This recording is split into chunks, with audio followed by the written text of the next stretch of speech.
Hola. ¿Cómo te va? Mira, estoy acá viendo el resumen y veo un gasto en un restaurante como para 2 personas. ¿Y qué pasa? ¿Te estás viendo con alguien? ¿Vos me estás persiguiendo? ¿A mí me estás controlando? Yo fui con mi mamá, Marcos. Chau. No, para, por favor. Desde que estoy solo siento que me falta el aire. Basta, Marcos, no. ¿Puedo pasar por casa a buscar el turbo? El mío, el chiquito, el gris, por favor, vos no lo usás, Claudia.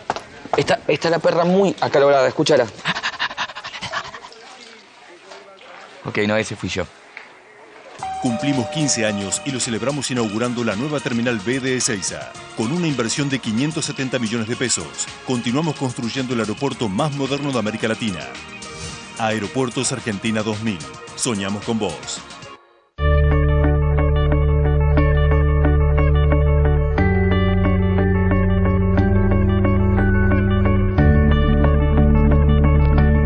La educación es el eje principal de las acciones de responsabilidad social corporativa de Santander Río. A través de Santander Río Universidades, el banco apoya a la educación superior pública y privada. Shell, 98 años comprometidos con el país, construyendo el futuro con energía.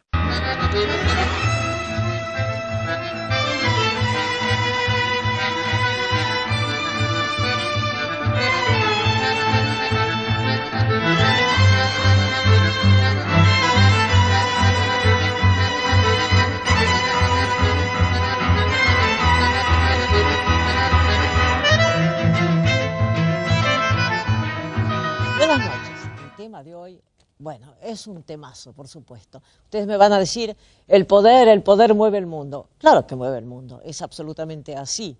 Pero hay que ver cómo. ¿Qué significa el poder para cada uno?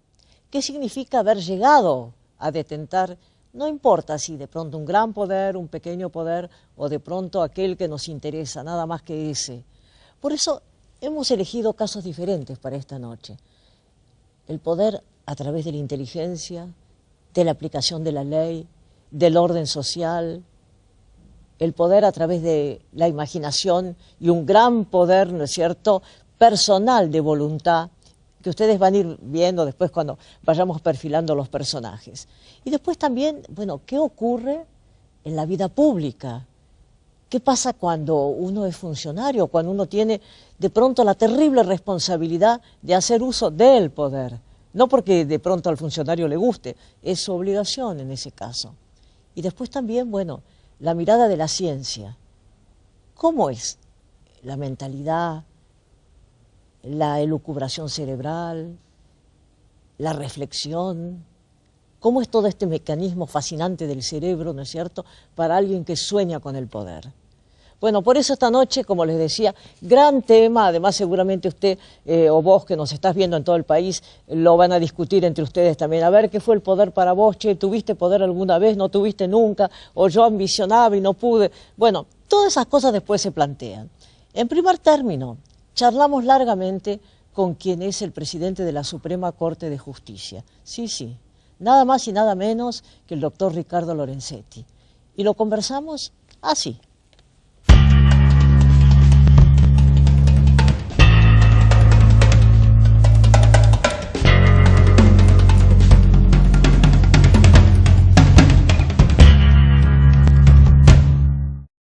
¿Qué significa el poder para un presidente de la Suprema Corte?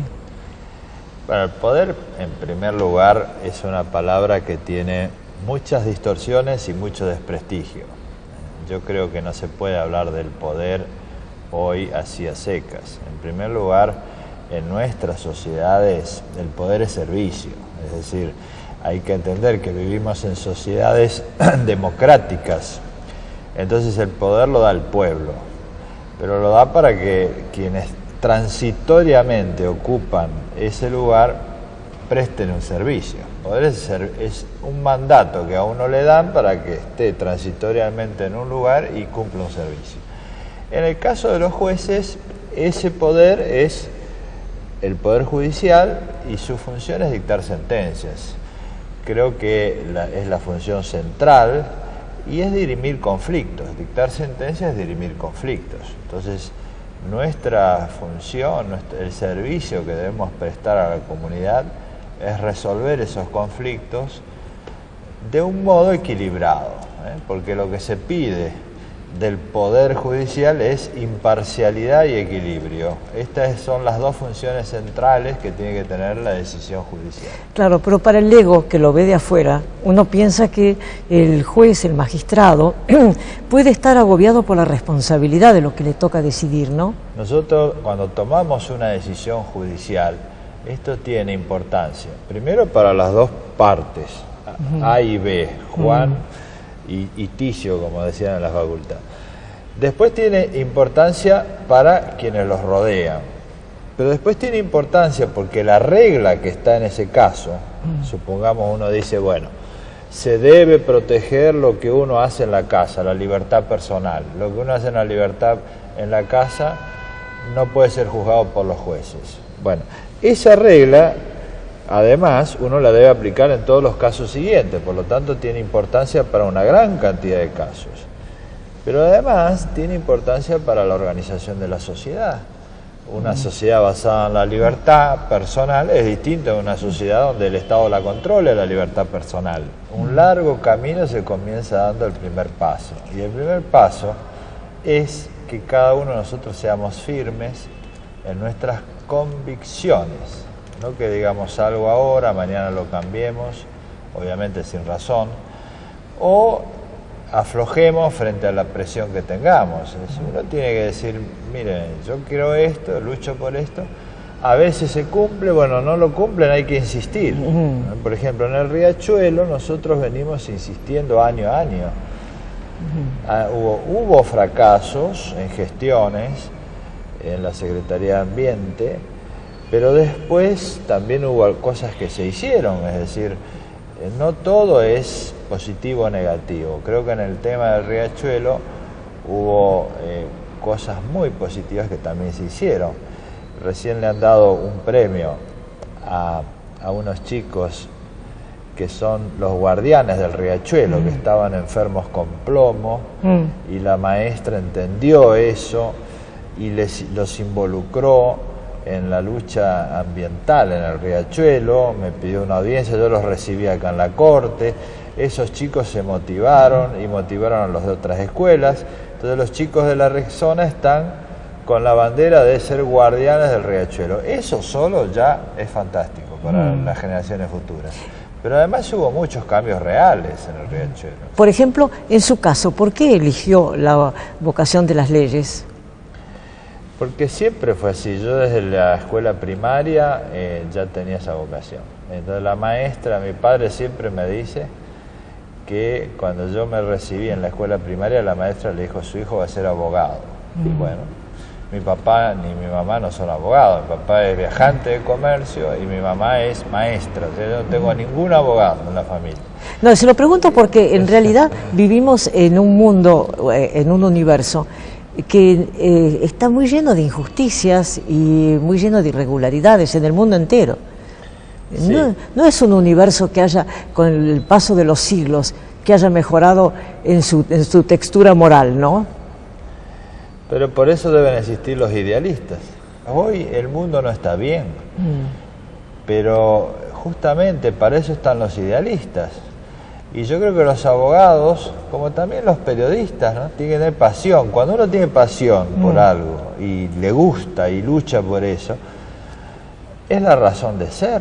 O un escritor, o una maestra. Imagínense, mi mamá es maestra, ¿no? Entonces, toda mi familia de muchos maestros. Y yo siempre, bueno, usted le dice, mire, la educación no está bien. Sí, bueno, pero yo me dedico a mis alumnos y es mi pasión, y con que uno salga bien ya estoy contenta. Entonces así cambia el mundo, no cambia con la fatalidad, no cambia con los que bajan los brazos, no cambia con los que dicen, bueno, todo es decepción.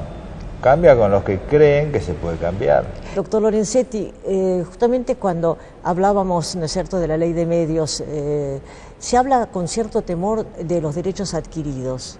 Y sin embargo, ustedes en su recomendación al final de la ley, si no me equivoco, tienen un párrafo muy firme al respecto.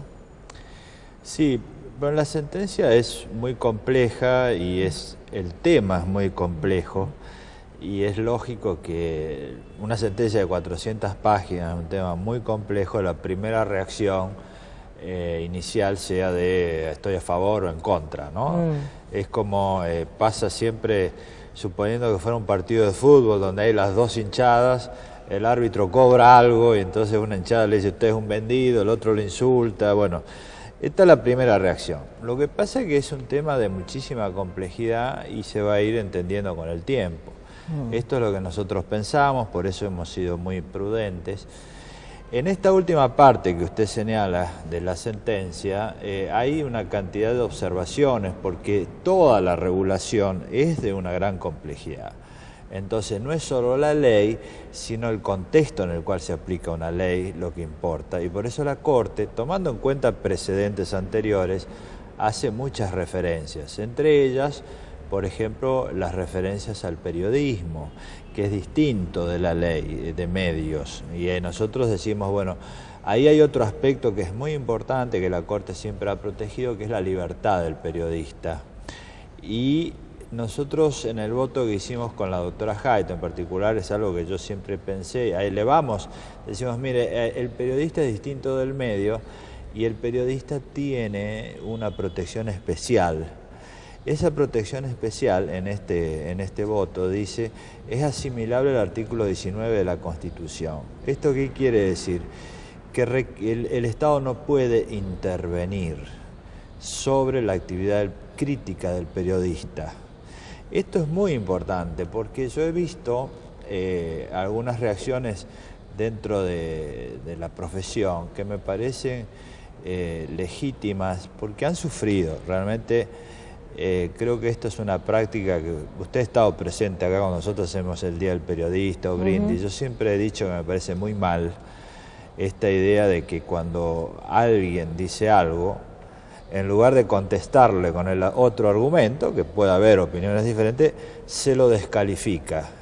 Bueno, y usted lo ha sufrido, ¿no? Si se pone, por ejemplo, la foto de un periodista junto al dictador, o se dice este periodista es no sé qué porque ha estado en tal lugar.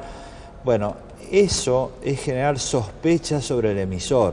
Sí, pero también ustedes en sus recomendaciones, ¿no es cierto?, hablan, ¿no es cierto?, de la protección al periodista como tal. Pero fíjese que hace pocas horas prácticamente, al volver de Washington, a mí me mandan la FIP, 2 inspectores a mi domicilio, ¿no es cierto?, y a Leuco, bueno, todo el mundo sabe que le ha ocurrido un episodio muy extraño. La Corte siempre ha sido muy firme en eso y lo va a seguir siendo. Nosotros estamos en contra, yo lo he dicho públicamente, y además en los casos, hay varios casos, en eso nosotros no hemos cambiado ni vamos a cambiar. Y creo que además hay que decirlo para que la gente entienda que esto le hace mal a las relaciones humanas, le hace mal a la libertad, le hace mal al país. Es decir, si yo digo algo y usted dice otra cosa diferente, podemos dialogar y contraponer argumentos. Lo que yo no puedo hacer es decirle, mire, no le contesto el argumento, lo que usted dice está mal porque usted en tal año no sé qué hizo, o porque usted está asociada a no sé a quién, o uso otros medios para presionarla. Eso está mal, no se tiene que hacer, no lo puede hacer y el Estado no lo puede hacer. Ahora, por ejemplo, porque es un tema apasionante, obviamente, ¿usted cree que, en conciencia que la AFCA va a ser neutral? Nosotros no podemos opinar sobre si va a ser neutral o no. Lo que nosotros dijimos en esa sentencia es que, y eso lo firmaron el doctor Petracchi, el doctor Zaffaroni, la doctora Hayton, la doctora Argibay y yo. 5 de manera expresa y después el doctor Maqueda también lo sugiere de manera implícita, digamos. O sea que los 6 estamos de acuerdo en que debería ser una autoridad independiente. Lo dijimos así. ¿Por qué no avanzamos más? Porque no está planteado, es decir, los jueces resuelven sobre lo que le plantean las partes. Entonces nosotros lo que dijimos ahí es, miren, para que la ley funcione, nosotros entendemos que es muy importante que la autoridad de aplicación sea independiente. Pero no está planteado acá. Entonces no podemos decir nada ni adelantar. Si alguien lo plantea y se hace un litigio, bueno, los jueces tenemos que analizarlo, pero no podemos decir antes lo que va a pasar, ¿no? Eso lo tenemos prohibido.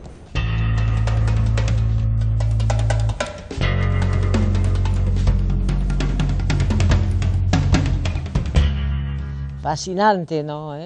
Fascinante sobre todo tener la posibilidad en aquel salón vacío que ustedes han visto de la Corte, estar sentados frente a frente y bueno, y hablar con mucha sencillez, como lo hicimos con el doctor Lorenzetti. Entonces, quédate con nosotros porque en un momentito vas a escuchar y ver, ¿no es cierto?, y juzgar, posiblemente de acuerdo a tu óptica, una historia muy distinta, la de un hombre creador y extraordinariamente trabajador e inteligente. Eduardo Ornequian. Eduardo Ornequian empieza siendo, bueno, un hombre que se dedica a la industria textil, un hombre que sigue una tradición familiar. De pronto tiene la gran iluminación de lo que significa el cable en la televisión del siglo XX. Y es el primero que trae el cable a la Argentina. Y luego también, como si fuera poco todo esto, llega a lo que significa un enorme aeropuerto, no solamente aquí en Argentina, sino también en Armenia. Es decir, ¿qué es un aeropuerto? ¿Qué es ese lugar de llegada de la cosa mítica que siguen siendo los vuelos, ¿no es cierto? Desde la mitología griega, los que volaban eran superhéroes. Bueno, los aeropuertos 2000 son la base de llegada de los superhéroes que nos han tocado compartir en la existencia. Y luego también ahora, y ahí sí que subimos a una máquina de volar, a un helicóptero con Ornequian y fuimos a Chascomús, donde antiguamente era la fábrica textil que él tenía y que ahora fabrica chips electrónicos, una fábrica única en nuestro país. ¿Sabes lo que es un chip electrónico? Ahora te vas a enterar, quédate.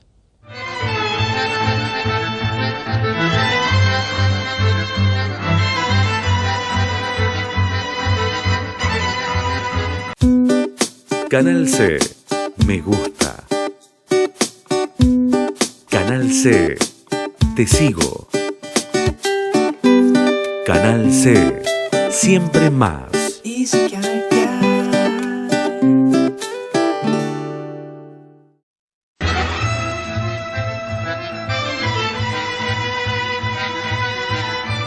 Bueno, y como te habíamos prometido, bueno, con Eduardo Ornequian recorrimos, sí, los textiles, el cable, lo que fue Aeropuertos 2000 como creación y ahora la fábrica de chips única en América Latina que vos podés ver desde el camino a Mar del Plata cuando estás llegando a Chascomús. Ahí fuimos.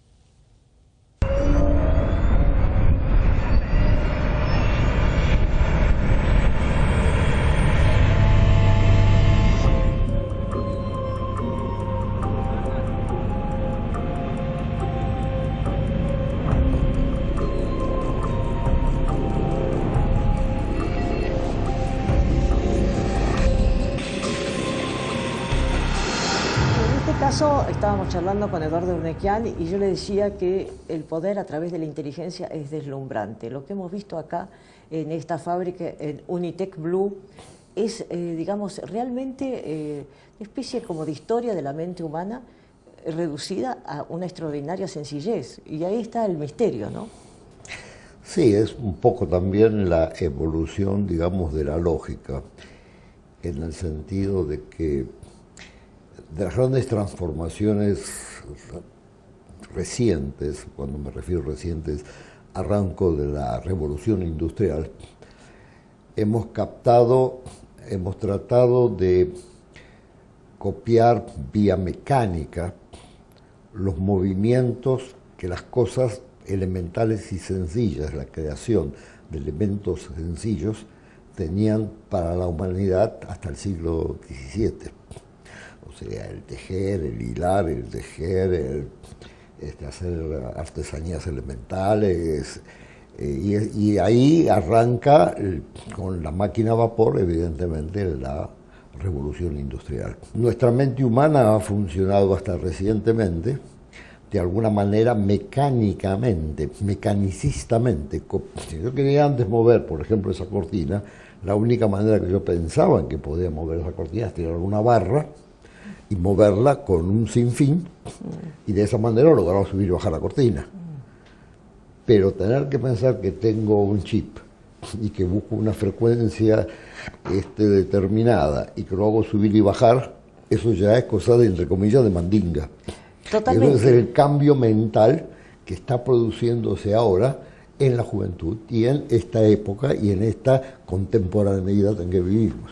Bueno, pero por eso nos pareció tan fantástico que, no siendo un joven en este momento, usted haya tenido esa visión, porque yo me acuerdo lo que significó, por ejemplo, Cablevisión, cuando usted enfoca el cable como lo que es una red gigantesca, ¿no es cierto? Y al mismo tiempo, bueno, yo recuerdo que en las primeras oficinas de Cablevisión todavía estaban los telares de la hilandería que usted tenía. O sea que ha sido una evolución, y ahora nos encontramos con esta tecnología donde los chips le dan vida a las tarjetas de plástico. Es impresionante. ¿Qué vida, por ejemplo, qué vida útil tiene una tarjeta de plástico?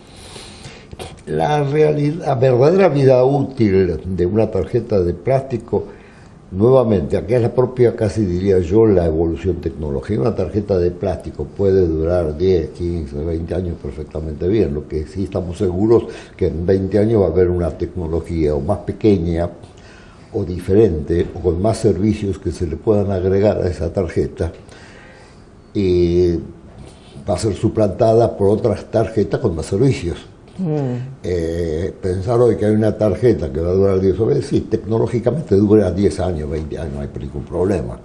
Pero en 20 años vamos a darle tantos, potencialmente, incorporarle tantos otros servicios a esa tarjeta, que la va a hacer obsoleta, por un motivo o por otro. Pero lo que es notable es que usted no paró nunca de inventar nuevas actividades, porque recién hablábamos de la tecnología, pero cuando usted se hizo cargo de los aeropuertos, por ejemplo, era un mundo absolutamente distinto. No sé si distinto, pero digamos desconocido para mí, lo tengo que admitir, evidentemente. Pero eso es la habilidad, diría yo, entre comillas, de profundizar el conocimiento de lo que uno hace.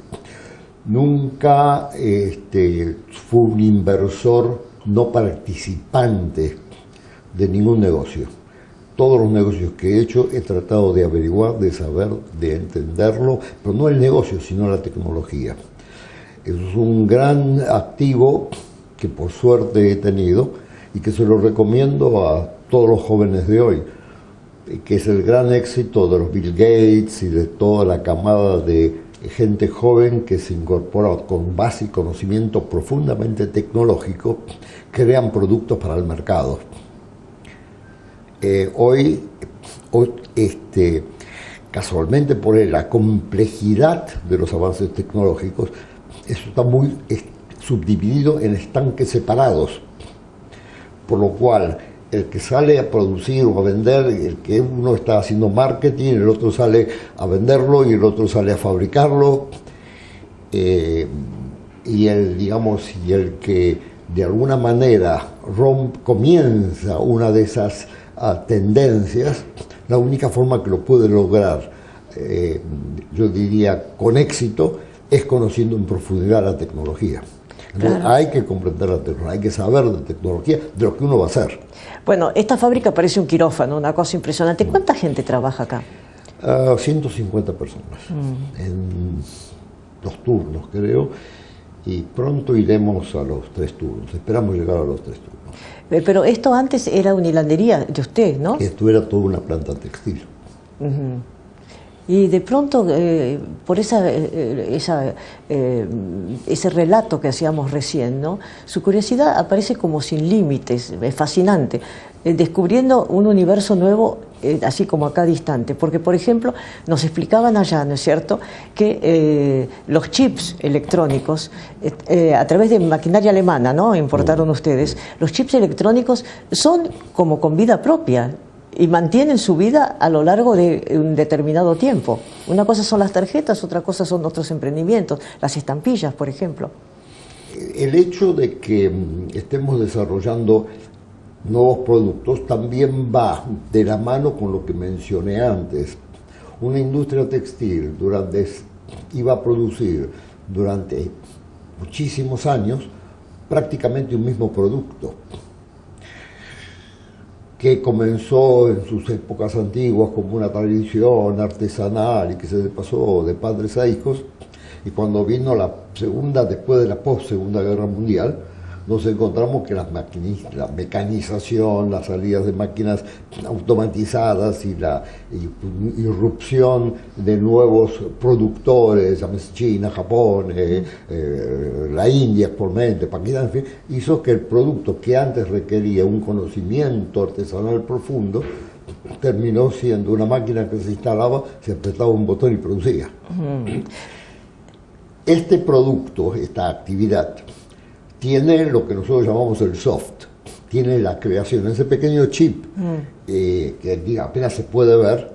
Hoy le podemos dar 14, tiene 14 celdas, de las cuales le podemos dar 14 servicios diferentes. Llámese que sabemos si el chico fue a la escuela, cuándo salió y cuándo llegó, si el transporte que tomó, puede pagar el transporte perfectamente bien, puede servirle para tener su récord médico y para saber las veces que fue o no fue al hospital o a la enfermería o donde fuera, por ejemplo. ¿Pero cuánto tiempo tardaron en armar esta planta que parece, repetimos, un quirófano? No, la planta se armó en 10 meses. ¿10 meses? Se desarrolló. La idea, el proceso total fueron 10 meses. La toma de decisión, montaje, compra de la máquina, proyecto, armar toda la planta, voltear todo y hacer todo nuevo. No, cuando se quiere se puede. Sí, ya veo, pero además, ya sé que es una pregunta indiscreta, pero, por ejemplo, ¿qué inversión demandó esta fábrica? No, no es indiscreta. Esta planta requirió una inversión de $250 millones.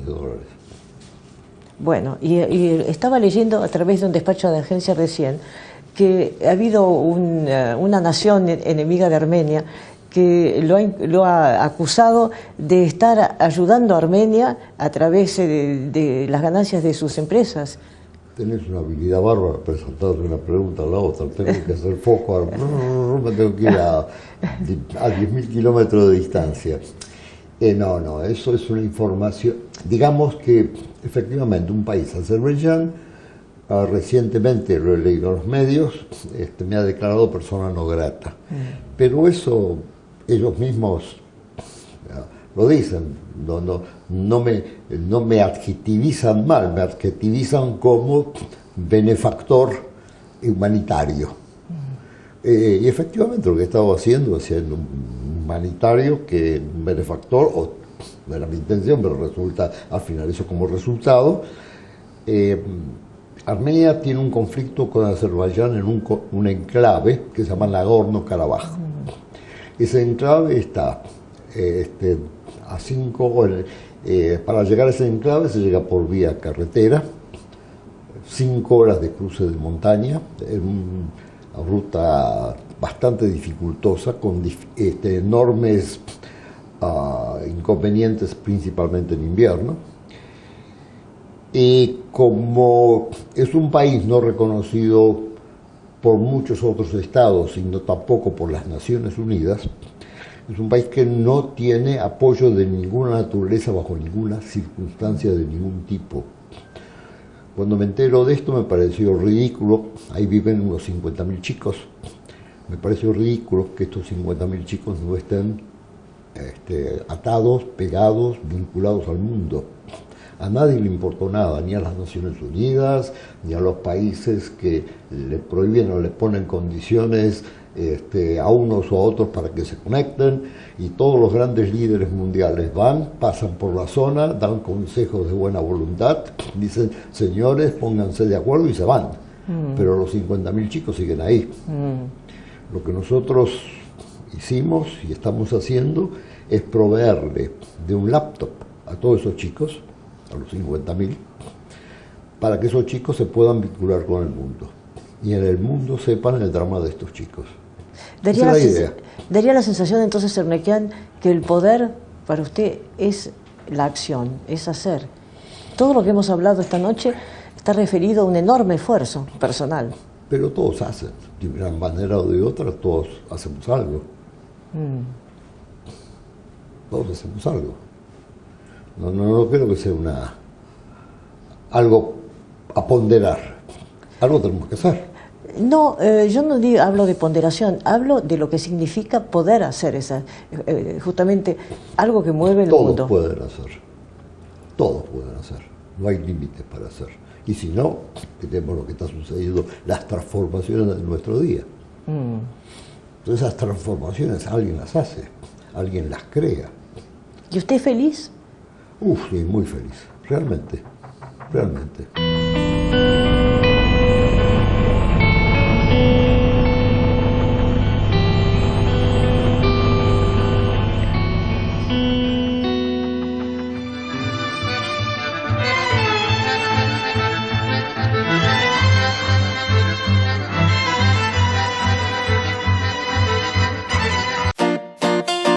Cada día somos más a los que nos gusta Canal C.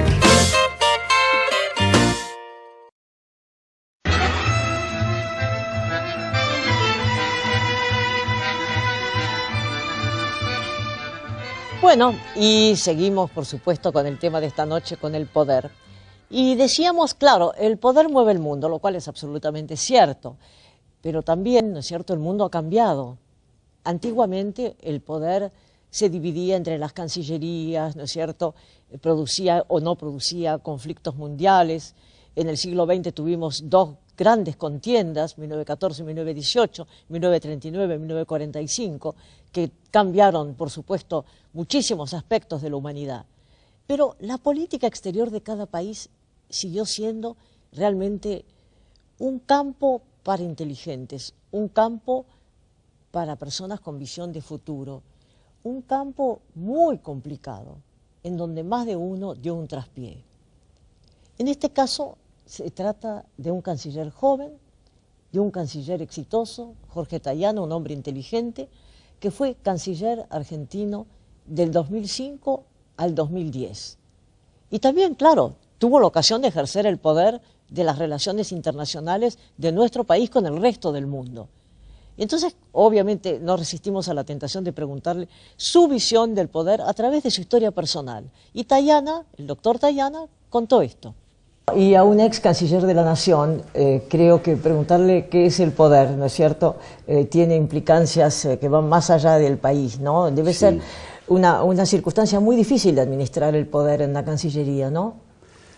Es difícil y depende sobre todo de las épocas. Es más, en épocas cambiantes, como son las que vive el mundo, en donde las relaciones de poder están en cambio y en transición. Entonces es más difícil tentar o buscar los límites de las relaciones de poder, ¿no?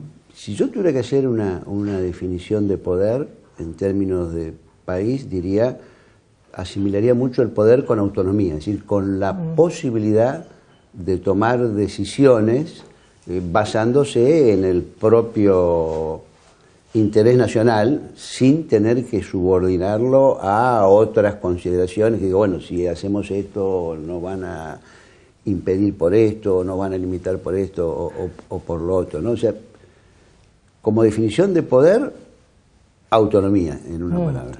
Bueno, que fue una cosa de la que se habló durante muchísimos años con respecto a Latinoamérica frente al poderoso Estado norteamericano, ¿no?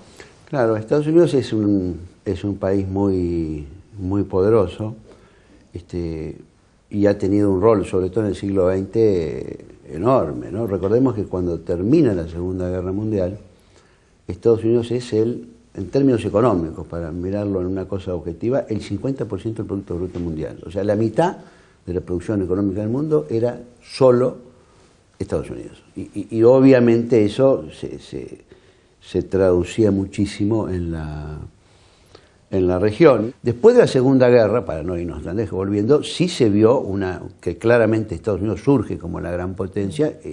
Esa presencia en la región se ve mucho más fuerte y se ve una presencia ya más imperial. A ellos no les gusta que se llame esa presencia imperial, pero es verdaderamente una presencia imperial. Hoy Estados Unidos es menos importante que después de la guerra, pero sigue siendo el 22% de la economía mundial, sigue siendo un país importantísimo desde el punto de vista económico, está en nuestra región, sigue teniendo importancia política, ya no desde la perspectiva de esa unipolaridad que vimos hasta hace muy poco, ¿no? Porque después de la caída del muro hubo evidentemente sí, pero las torres marcan un recodo de la historia, me parece, ¿eh? Sí, yo tuve una sensación unos días previos.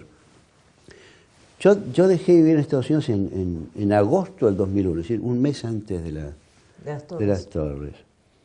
Y en septiembre, el 7 de septiembre, volvía de Durban, que había sido la cumbre de Naciones Unidas contra el racismo, la discriminación y la xenofobia. Y relato esto porque esa cumbre que se hizo en Sudáfrica fue la culminación de 10 años de cumbres de Naciones Unidas que fueron un poco un esfuerzo de tratar de, bueno, se cayó el muro, se terminó la Guerra Fría, se terminó el mundo partido en dos, el mundo bipolar, y hubo un esfuerzo. Y en Durban la conferencia, por primera vez, sale mal. Y sale mal porque no hay acuerdo en dos temas básicos. Uno, en la cuestión de Medio Oriente. No se logra un acuerdo en equilibrar el texto, en el reclamo de los árabes sobre la situación de los palestinos y las violaciones de sus derechos, y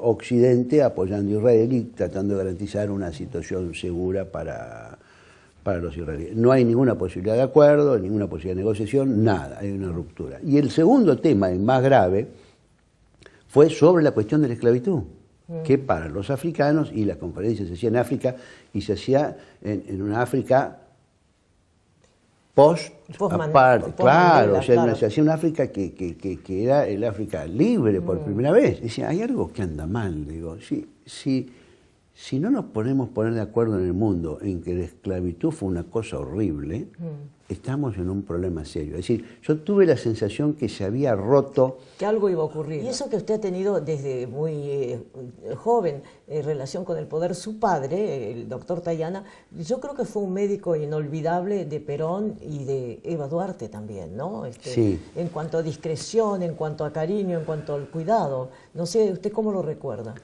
Bueno, yo lo recuerdo con mucho cariño y creo que sí, que fue un hombre extraordinario, porque él primero fue un gran médico y fue un gran científico. Él se formó en la vanguardia, él terminó la carrera con grandes notas, fue un gran alumno. Y se especializó en cirugía, que era una cosa que estaba en pleno desarrollo, y va al Tornú. Al hospital público a volcar lo que había aprendido. Y lo que lo vincula al peronismo es Carrillo. ¿Por qué? Que era ministro de Salud. Claro, lo que lo vincula es lo que él está haciendo, porque dice, bueno, pero todo lo que estamos hablando acá en las guardias es lo que está empezando a hacer este hombre, que era un morocho santiagueño que pone en marcha la salud pública. Y entonces empiezan a discutir, bueno, pero él está haciendo lo que nosotros decíamos que había que hacer, en términos de desarrollo de una salud pública. Y ahí comienza a involucrarse.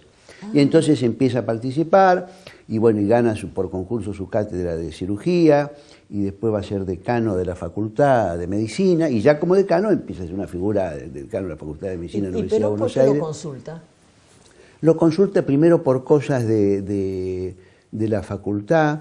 Él tiene una vez un lío con la CGT. Tiene un lío con la CGT porque él se niega a prestar en Nacional Buenos Aires a un congreso de la CGT. Y la CGT lo cuestiona y saca una declaración muy en contra de él. Y era, creo que en verano, ocasiones, papá estaba con nosotros en Miramar, que veníamos en Miramar en esa época, y Perón lo llama, y había un cierto lío político, y dice, dígame, doctor, ¿usted por qué no quiere prestarle la facultad? El colegio, el Nacional Buenos Aires a la CGT? Dice, porque son bancos para adolescentes, dice, y los trabajadores son gente grande, dice, van a arruinar los bancos, no es un lugar apropiado para hacer un congreso. Una facultad es otra cosa, pero los colegios son bancos para jóvenes, no es un buen lugar. Bueno, tiene razón, le dice.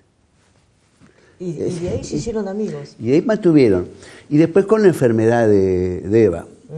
Papá es uno de los médicos que la ve, no era su especialidad, pero es uno de los que la ve porque le tenían confianza, así que la ve periódicamente y está también en sus últimos momentos y acompaña, y es uno de los, yo no diría vedor, pero es uno que ve todo el proceso de la enfermedad y después todo el tema del embalsamamiento del cuerpo, que es todo un proceso largo y que viene gente afuera, más ellos consultan y viene un médico de Estados Unidos. Eso es un proceso largo y muy doloroso. Y él está ahí bastante con Eva, está bastante, y él quedó convencido que era realmente una mujer extraordinaria, ¿no? Yo vi esos cuentos, es una anécdota que él tiene, que él un día la va a ver, ya sobre el final, que pesaba menos de 40 kilos, estaba muy frágil, y está como 40 minutos con ella, y los 40 minutos los tuvo torturando, martillando. Usted, doctor, porque era el decano de medicina,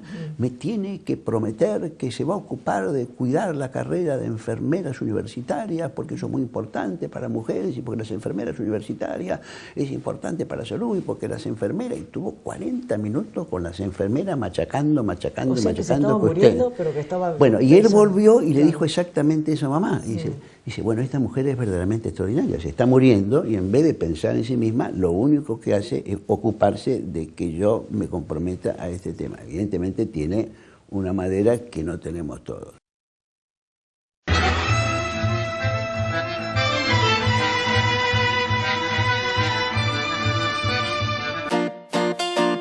Cada día somos más los que seguimos a Canal C.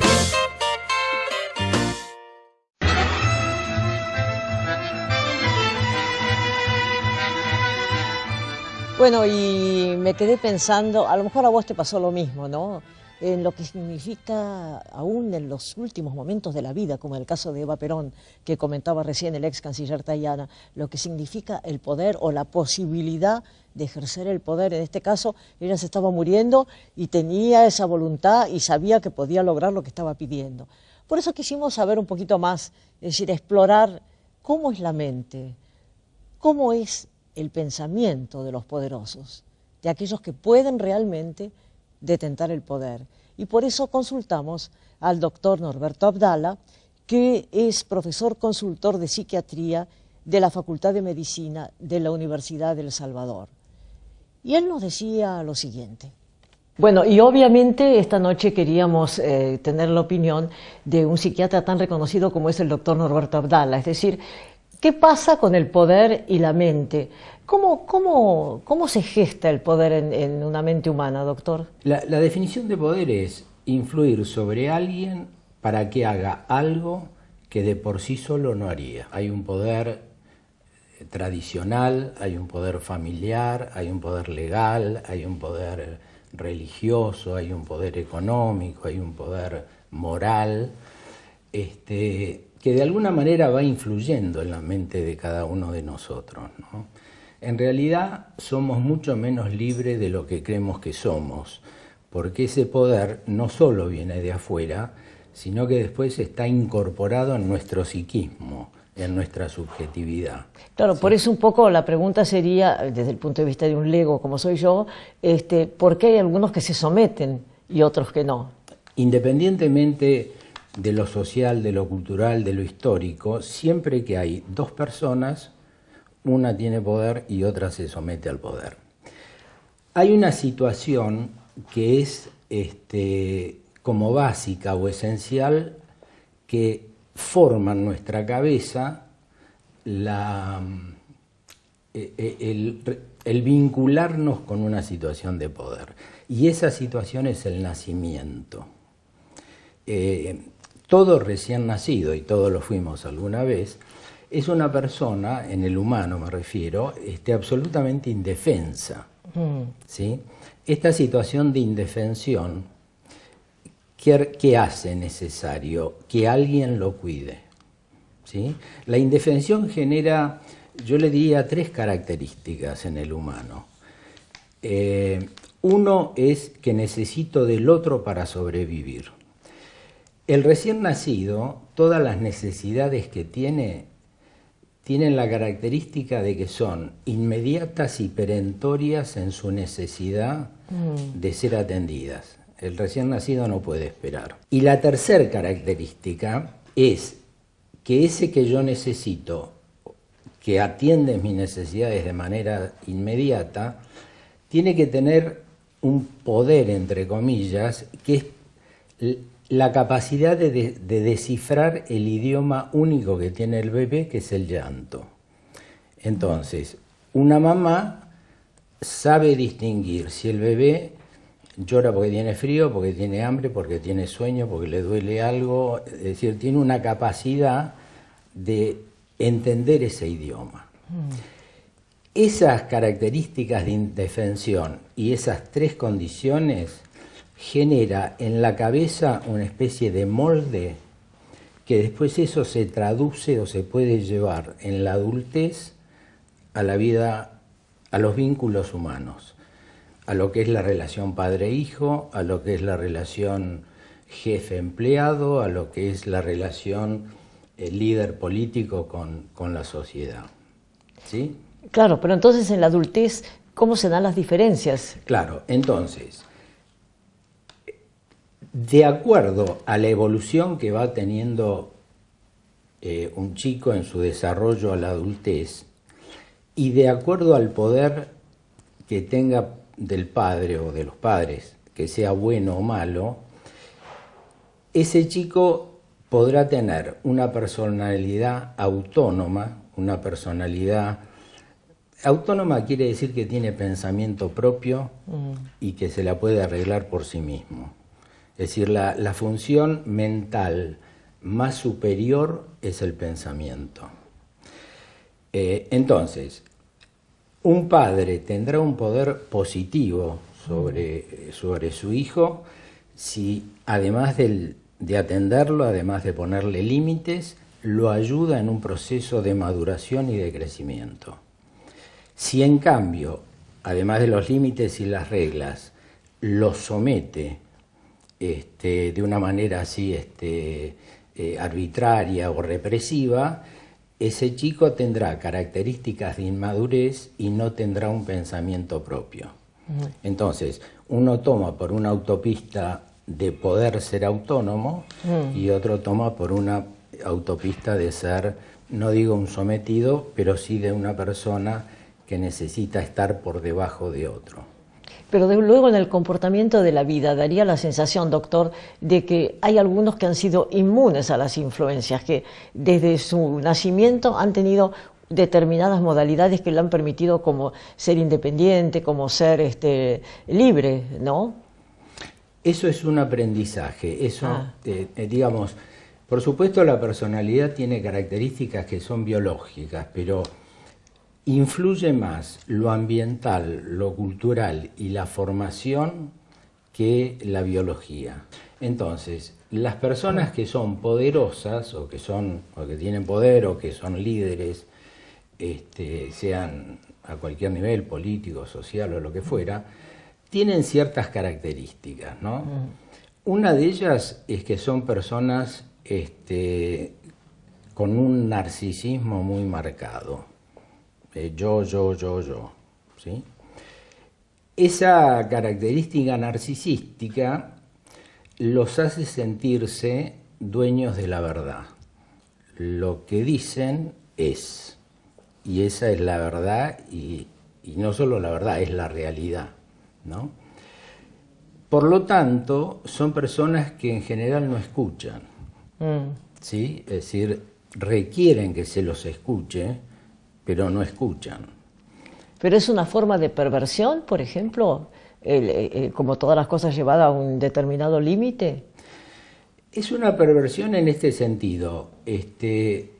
Pensemos en un líder autoritario, ¿no? De cualquier lugar. Un dictador. Un dictador. En general el dictador tiene como 2 o 3 características que entran dentro de lo que es lo que sería una conducta perversa. Por un lado tiene una especie de discurso, un doble discurso, que es algo así como: podés ser como soy yo, pero no debés ser como soy yo. ¿Sí? Es decir, vos podés ser como yo, pero no te atrevas o no seas como soy yo, para mantener... Como una amenaza. Claro, es uno de los recursos que usa el tirano, digamos. Es decir, usa el temor y usa la amenaza. En un discurso que está como empaquetado en una especie de discurso amoroso. Yo te quiero, de seducción. Yo te cuido, sí. Yo sé lo que vos necesitás, haceme caso, ¿sí? Pero si no, va a pasar algo negativo para vos. En general, la persona que tiene poder tiene la misma conducta de un adicto. Necesita el poder como una droga para él. ¿Sí?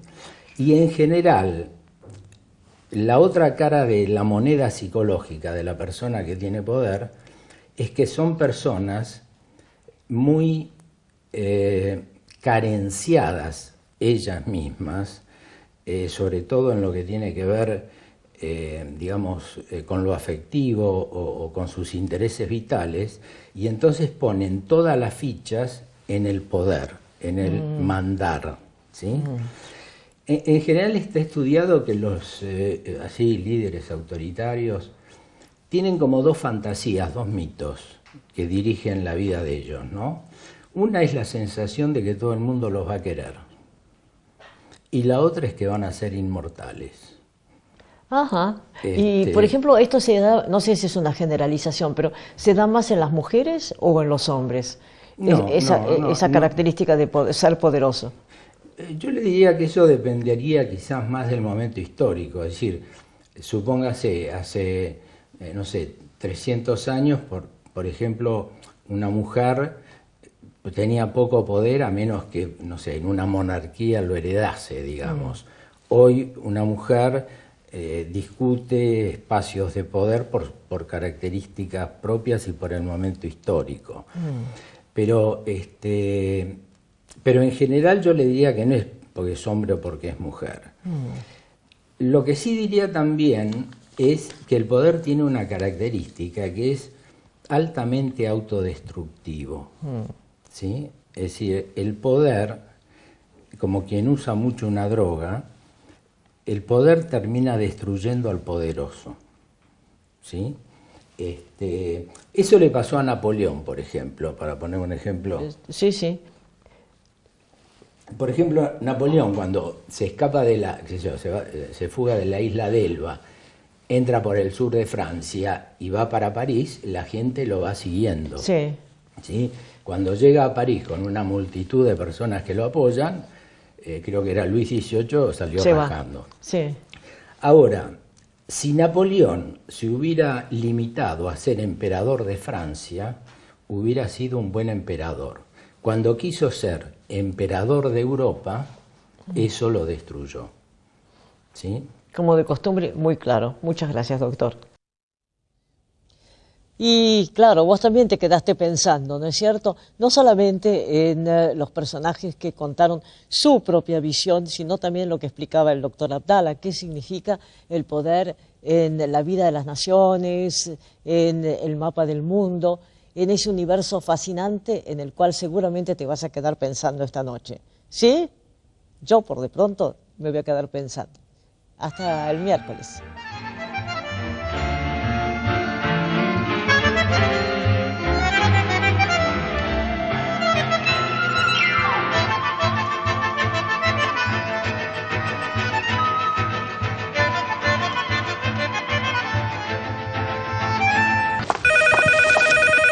Hola. ¿Cómo te va? Mira, estoy acá viendo el resumen y veo un gasto en un restaurante como para 2 personas. ¿Y qué pasa? ¿Te estás viendo con alguien? ¿Vos me estás persiguiendo? ¿A mí me estás controlando? Yo fui con mi mamá, Marcos. Chau. No, no cortes, por favor. Desde que estoy solo siento que me falta el aire. Basta, Marcos, no. ¿Puedo pasar por casa a buscar el turbo? El mío, el chiquito, el gris, por favor. Vos no lo usás, Claudia. Está la perra muy acalorada, escúchala. Ok, no, ese fui yo. Cumplimos 15 años y lo celebramos inaugurando la nueva terminal B de Ezeiza. Con una inversión de 570 millones de pesos, continuamos construyendo el aeropuerto más moderno de América Latina. Aeropuertos Argentina 2000. Soñamos con vos.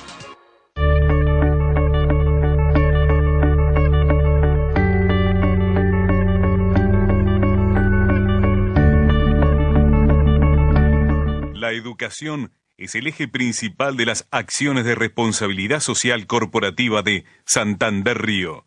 A través de Santander Río Universidades, el banco apoya a la educación superior pública y privada. Shell, 98 años comprometidos con el país, construyendo el futuro con energía.